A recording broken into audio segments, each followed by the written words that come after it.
اب کیا کیا جائے؟ یہ پارلیمنٹ جس وقت ہم دیکھ رہے ہیں یہ عوام کی نمائندہ نہیں ہے، یہ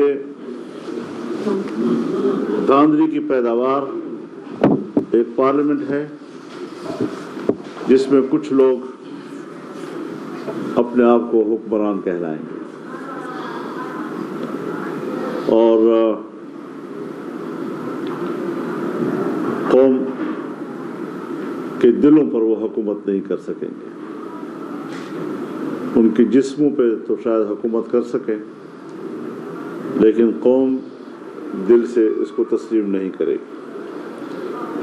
تو اس حوالے سے ہم آج یہاں کراچی آئے ہیں، یہاں کے صوبائی جنرل کونسل اور یہاں کے ورکرز، ان کے ساتھ ہم نے ساری صورتحال پہ بات کرنی ہے اور پھر مزید ہم پورے ملک میں تحریک چلانے کا ایک لائحہ عمل بھی بنائیں گے۔ بھرپور تحریک ہوگی، عوامی قوت کے ساتھ ہوگی اور وہ ملک کی سیاست کو تبدیل کرے گی، اس کا کایا پلٹے گی۔ حالات اس طرح نہیں رہیں گے جس طرح کے ہم پہ مسلط کیے جا رہے ہیں۔ یہ حالات ہم نہ تسلیم کرتے ہیں، نہ اس کو ہم قبول کرتے ہیں۔ اس کے خلاف بھرپور عوامی رد عمل آئے گا، لیکن ہم اس کو منظم طریقے سے آگے بڑھانا چاہیں گے۔ مزید اگر آپ حضرات کا کوئی سوال ہو سے کیا شکوے کیا شکایت آپ نے کی اور زرداری صاحب کہتے ہیں کہ آپ کو منا لیں گے، کیا آپ کو منانے میں کامیاب ہوں گے، دوبارہ آپ کو شامل ہوں گے؟ دیکھیے، ہمارا کوئی ذاتی جھگڑے کسی کے ساتھ نہیں ہے کہ وہ ہمیں منا لیں گے۔ مسئلہ قوم کا ہے، مسئلہ عوام کا ہے۔ انہوں نے اقتدار کی کرسی کو شاید اپنی جاگیر سمجھ لیا ہے۔ وہ سمجھتے ہیں ہم پوری اسمبلی جو ہے وہ پیسے کی طاقت پر خرید لیتے ہیں۔ چنانچہ سندھ اسمبلی خریدی گئی ہے، بلوچستان اسمبلی خریدی گئی ہے اور مختلف صوبوں میں انہوں نے جو پیسہ انویسٹ کیا ہے، پیسے کی بنیاد پر اگر ملک کی حکومت چلنی ہے اور اسمبلیاں خریدنی ہیں تو پھر ظاہر ہے کہ ہم تو فارغ ہیں۔ پی ٹی آئی کہہ رہی ہے کہ ملک کی بڑا گرینڈ الائنس بنانے جا رہے ہیں سندھ میں، جیسا کہ 4 جماعتی اتحاد ہے جو جی ڈی اے اور جے یو ہے، تمام جماعتیں جو اس الیکشن میں دھاندلیوں کے خلاف مدعا رکھے۔ کل رات آپ کی جی ڈی اے کے رہنماؤں سے ملاقات ہوئی ہے، کیا سندھ میں اس جو احتجاج جاری ہے اس کو مزید وسیع تر بنایا جائے گا اور گرینڈ الائنس جو بننے جا رہا ہے اس کے حوالے سے؟ دیکھیے، ابھی تک کسی گرینڈ الائنس کا کوئی اس وقت باضابطہ تجویز نہیں ہے۔ رات کو بھی ہمارے ایک دوست نے گھر کے کھانے پہ سب کو بلایا تھا، ملاقات ہوئی سب کے ساتھ، بڑی اچھی ملاقات رہی۔ تو یہ ملاقاتیں ہونی چاہیے، اس میں مذاکرہ ہوتا ہے، اس میں ڈیبیٹس ہوتی ہیں، حالات کو سمجھا جاتا ہے اور یہ ہمیں اندازہ لگانا ضروری ہے کہ ہم آئین و قانون کے حدود میں رہتے ہوئے اپنا حق اظہار رائے استعمال کریں۔ اور اس وقت نوجوان نسل میں بہت زیادہ شدت آ رہی ہے اور ملک کے اندر ایک نظریہ تو نہیں ہے، بہت سے لوگ اپنے نظریوں کے حامل ہیں۔ کچھ لوگ ویسے ہی اسمبلیوں سے مایوس ہیں، ایک زمانہ ہو گیا کہ مایوس ہیں، مزید ان سے مایوس کیا جا رہا ہے۔ ایک طبقہ وہ بھی ہے جو بالکل جمہوریت کو کفر سمجھتا ہے۔ ہم نے اس ماحول میں جمہوریت کے ساتھ کھڑے ہونے کا فیصلہ کیا۔ ہم نے آئین اور قانون کی روشنی میں جمہوریت کی تشریح کی اور لوگوں کو اس کی طرف آمادہ کیا۔ یہ ساری قربانیوں کے باوجود کون ہے جو ہمارے اس حق پہ ڈاکہ ڈالتا ہے؟ ہم کوئی ڈاکہ تسلیم نہیں کرتے۔ ہم ڈاکہ ڈالنے میں مجرم سمجھتے ہیں۔ لاکھ دفعہ وہ اسٹیبلشمنٹ ہو، لاکھ دفعہ وہ فوج ہو، لاکھ دفعہ وہ مسلح قوت ہو، لیکن جبر کو جبر کہا جائے گا، اس کو کبھی عدل تسلیم نہیں کیا جا سکتا۔ حضرت یہ کہا یہ جا رہا ہے کہ جس طرح سے پہلے عام لوگ بھی یہ کہتے ہیں کہ زرداری صاحب سے بھی آپ کی دوستی، میاں صاحب سے بھی آپ کی دوستی رہی ہے اور اب بھی ہے، تو اس وقت ایسے کون سی وہ چیز سامنے آئی کہ آپ اتنے ان سے دور ہوئے؟ دوسری یہ کہ کس کو سمجھتے ہیں کہ اسمبلیاں خریدنے کا آپ کن کو کہہ رہے ہیں اور اصل ذمہ دار کون ہے جنہوں نے سب کچھ کیا ہے؟ میں بڑی وضاحت کے ساتھ عرض کر دینا چاہتا ہوں جی کہ پیپلز پارٹی کو اور مسلم لیگ نون کو تقریباً وہی مینڈیٹ ملا ہے 2018 میں ملا تھا. پھر اس وقت دھاندلی کیوں تھی اور آج دھاندلی کیوں نہیں ہے؟ پی ٹی آئی کو وہی تقریباً مینڈیٹ ملا ہے جو 2018 میں ملا تھا. اس وقت دھاندلی نہیں تھی، آج دھاندلی کیوں ہے؟ دونوں سے سوال ہے.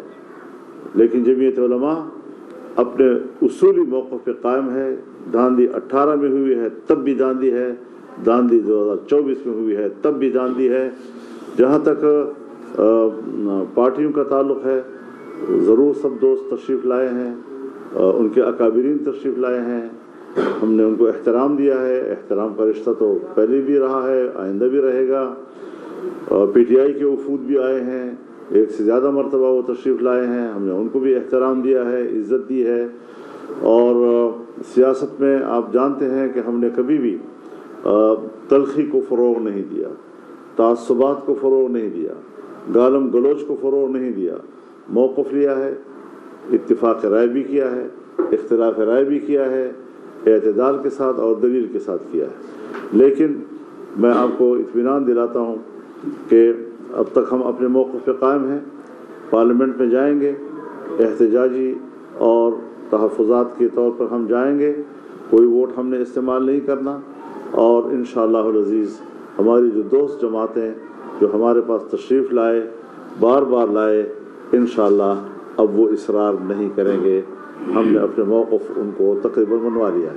مولانا صاحب آپ پی ٹی ایم کی سربراہی کی اس زمانے میں آپ کی اس وقت کی فوجی قیادت سے ملاقاتیں بھی ہوئی، لیکن یہ کیسے ہو گیا کہ مسلم لیگ نون اور پیپلز پارٹی کو تو ان کی ساری سیٹیں مل گئی، لیکن جن سیٹوں پہ آپ سمجھتے تھے آپ کو امیدوار جیتنا چاہیے، نہ صرف آپ بلکہ مذہبی جماعتوں کو اس الیکشن میں بڑا دور پرے رکھ دیا گیا ہے. تو آپ کیا سمجھتے ہیں اس کے ذمہ دار کیا وہی قوتیں جو 2018 میں جنہوں نے الیکشن؟ جی بالکل وہی قوتیں ذمہ دار ہیں.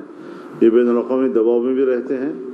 این ایسے حالات میں جب میں اسرائیل کے خلاف حماس کی قیادت سے ملنے جاؤں گا تو بین الاقوامی سطح پر ناراضگیاں تو پیدا ہوں گی. امریکہ بھی اور یورپ بھی جو اسرائیل کے مظالم کی پشپناہی کر رہے ہیں ان کو تو تکلیف ہوگی. افغانستان میں شکست کھا چکے ہیں، وہاں امارت اسلامیہ کی حکومت ہے. ہم پاکستان اور ان کے تعلقات کو بہتر بنانے کے لیے گئے، ہم نے ان کے استحکام کی بات کی اور اس کے استحکام پاکستان کی ضرورت ہے. تو ظاہر ہے کہ ان کی ناراضگی تو ظاہر ہے کہ ان کے استحکام کے لیے ہم بات کریں گے تو وہ ناراض تو ہوں گے. تو وہ بین الاقوامی دباؤ جو ہمارے ملک کے اسٹیبلشمنٹ پہ آتا ہے سو ہمارے خلاف اب بھی مستقل طور پر آیا ہے.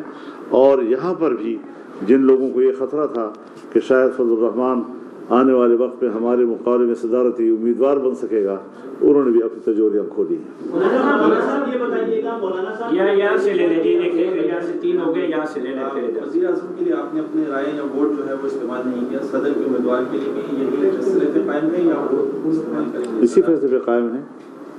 محمود خان صاحب میرے پاس آئے تھے، لیکن چونکہ انہوں نے ہم سے پہلے ابتدائی مشورہ نہیں کیا تھا. اگر وہ پہلے مشورہ کر لیتے تو شاید ہم ایک اچھی اسٹریٹجی ہم بنا سکتے. لیکن وہ فیصلہ کر چکے ہیں تو پارٹی کا موقف تو ابھی تک وہی ہے.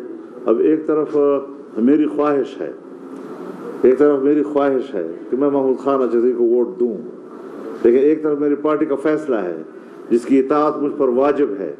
تو خواہش اور واجب کا جب مقابلہ ہوتا ہے تو واجب کی اطاعت کرنی ہوتی ہے، خواہش کی نہیں. اچھا مولانا صاحب مجھے یہ بتائیے گا ذرا، اگر آپ اسمبلی جاتے ہیں تو سنی اتحاد کونسل کے نمائندوں کے ساتھ بیٹھیں گے یا حکومت کے نواز شریف اور نون لیگ یا پیپلز پارٹی کے نمائندوں؟ بیٹا آپ لوگ میرا خیال میں پارلیمان کے نظام سے واقف نہیں ہیں. پارلیمان میں اپوزیشن ہوتی ہے، حکومت ہوتی ہے. ہم اپوزیشن بینچ پہ بیٹھے ہیں، وہ جہاں بھی ہوں گی.